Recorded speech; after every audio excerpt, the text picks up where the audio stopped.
Hi everybody, welcome to another makeover, and today we're going to do something different. This is the hallway of our house, and since we moved in, I've been wanting to do something about those wooden doors. Don't take me wrong, I don't mind wooden doors, but these are really outdated. On top of it, in two of the doors, we had holes. This is my husband's parents' house, and those holes he made when he was a teenager. He was fighting with his younger brother.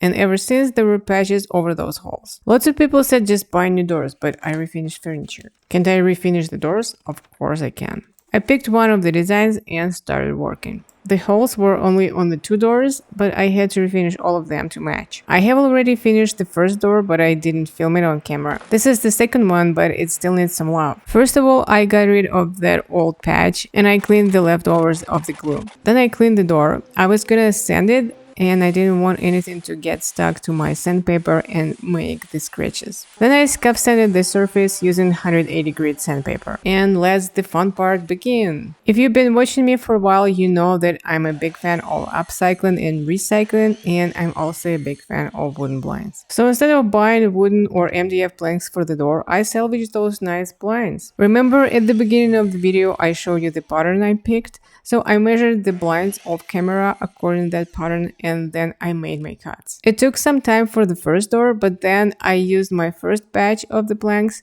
as a template for the other four doors. Because of the way my door frames were built, I couldn't start my pattern right from the edges. So I did some measurements and I drew the border for my pattern.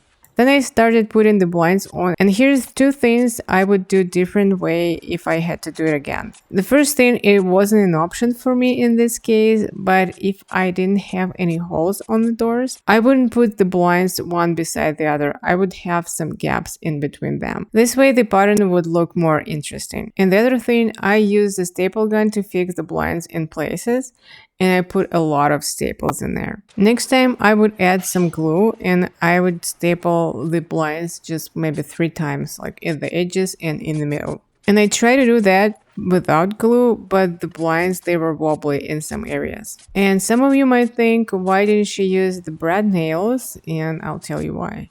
First of all, they split the blinds. And also the doors were not made out of solid wood, they're hollow inside. And the brad nails, they go straight through the door and they don't keep blinds in place.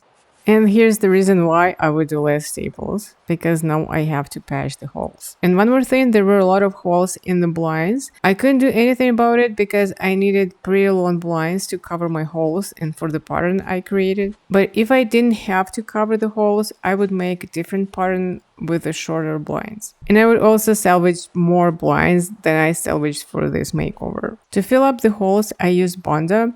There is an automotive version and wood filler. I use automotive version and it works fine for me. It's a 2-part filler. When you mix 2 parts together, you have limited of time because it dries fast and it dries hard as a rock. And that part, to fill up the holes on the 4 doors, it took me a long time. I'm not gonna lie to you, it took me a long time. So that's why next time I'm gonna be avoiding those holes as much as possible. Once my Bondo dry, I sanded it smooth with 180 grit sandpaper. And you know what? I thought that filling up the holes was the longest part of this makeover, but I was wrong. Once I was done with sanding, I was ready to paint. We didn't buy the paint I usually use for the trims and doors. My husband stopped at Home Depot and he bought the paint for trim and doors, but it wasn't that enamel paint I was hoping for. Oh well, I started painting the trims and the first coat looked kinda transparent. But it's always like that with the furniture paint, with those doors and trims paint.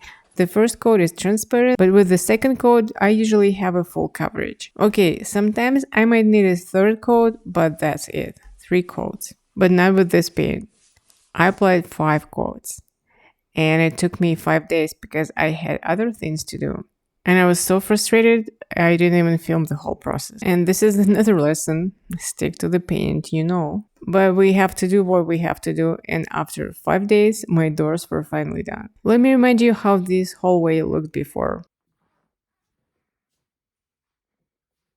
And here's the after. This is the door itself, one of the doors, and I think it looks awesome. And here's the hallway. What do you think? Better? I think it is better. I also painted white the trims of our open closet and this little door to the pantry. And now it looks much fresher to me and it looks whiter. Thank you so much for watching. I appreciate each and every one of you, and see you in the next video.